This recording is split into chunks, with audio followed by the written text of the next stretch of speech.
Hello viewers, আজকের ভিডিওটা specially আমি তাদের জন্য বানাচ্ছি যারা এই মুহূর্তে ক্লাস 10 দিয়ে ক্লাস 11-এ উঠেছো এবং নিউট্রিশন সাবজেক্টটিকে নিয়েছো। তো এটি একটি সায়েন্স বেস সাবজেক্ট। হ্যাঁ, অনেকেই তোমরা আর্টস নিয়ে পড়ো এবং এই সাবজেক্টটা পড়ে থাকো। তো আমি মেনলি ওয়েস্ট বেঙ্গল বোর্ডের এখন যে কারেন্ট সিলেবাস, যে সেমিস্টার সিস্টেম ওয়াইজ যে পড়াশোনাটা চলছে তার উপর বেস করে চ্যাপ্টার ওয়াইজ আমি ডিসকাস করব প্রত্যেকটি ভিডিওতে, এবং এর জন্য একটা সেপারেট আমি প্লেলিস্ট তৈরি করে রাখবো, সেখানে ভিডিওগুলো থাকবে, তোমরা দেখতে পাবে।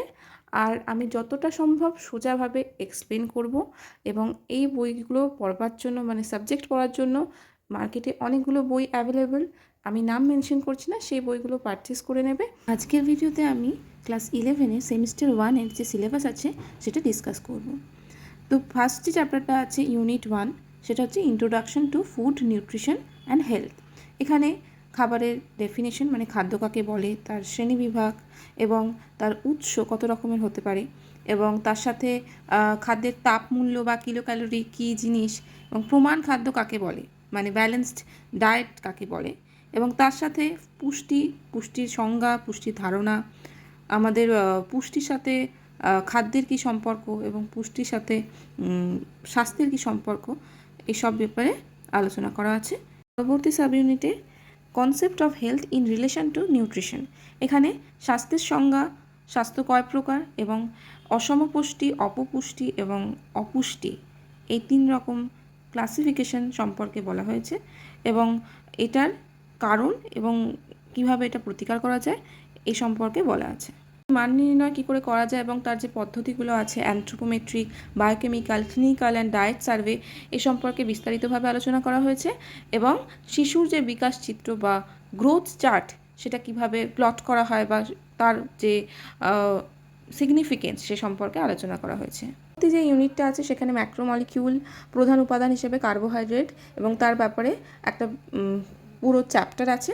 সেখানে কার্বোহাইড্রেটের প্রাথমিক ধারণা, সংজ্ঞা, উৎস এবং এর ক্লাসিফিকেশান, কত ধরনের কার্বোহাইড্রেট হয়, আমাদের বডিতে কার্বোহাইড্রেট কীভাবে হেল্প করে, কী কী কাজ আমরা কার্বোহাইড্রেট ইনটেক করলে বা খেলে করতে পারি, এ সম্পর্কে একটা ব্রিফলি ডিসকাস করা হয়েছে। একটা বড় চ্যাপ্টার এবং খুবই ইম্পর্ট্যান্ট আর ভাস্ট চ্যাপ্টার কার্বোহাইড্রেট। পরবর্তী চ্যাপ্টার হচ্ছে প্রোটিন, এবং এই প্রোটিনের সংজ্ঞা, অ্যামাইনো অ্যাসিড কী, তাদের কাজ কী, চাহিদার পরিমাণ এবং মৌলিক ধারণা, প্রোটিনের অভাবে কী কী রোগ হয়, অতি প্রোটিন মানে প্রোটিন বেশি যখন কেউ খেয়ে ফেলে তখন তার কী কী সমস্যা দেখা যেতে পারে, নাইট্রোজেন সাম্য কাকে বলে, দেহ গঠনে প্রোটিনের কী কাজ, এ সম্পর্কে একটা ব্রিফলি ডিসকাস করা আছে। এটাও খুব ইম্পর্টেন্ট একটা চ্যাপ্টার। চ্যাপ্টার 1-এর শেষ যে চ্যাপ্টার সেটা হচ্ছে স্নেহ পদার্থ বা লিপিড মানে ফ্যাট জাতীয় জিনিস। এর হচ্ছে প্রাথমিক ধারণা, তার মধ্যে হচ্ছে স্নেহ পদার্থের উৎস কী, দৈনন্দিন প্রয়োজনীয়তা কী, কাজ কী, শ্রেণীবিভাগ কত ভাগে ভাগ করা যেতে পারে, এবং ফ্যাটি অ্যাসিড কাকে বলে, মার্জারিন কী, কোলেস্টেরল কী, এই সম্পর্কে আলোচনা করা হয়েছে। তো এইটা টোটাল হচ্ছে 4টে মানে মেনলি 4টে বড় বড় টপিক আছে। এটা সেমিস্টার 1-এ আছে, যার জন্য তোমরা 6 মাস মতন টাইম পাচ্ছ, এবং এইগুলোই আমি আস্তে আস্তে কভার করব। ভিডিওগুলো ভালো লাগলে, আমার যদি বোঝানোর টেকনিক ভালো লাগে তাহলে বন্ধুদের মধ্যে শেয়ার করো এবং দেখো, চ্যানেলটাকে সাপোর্ট করো।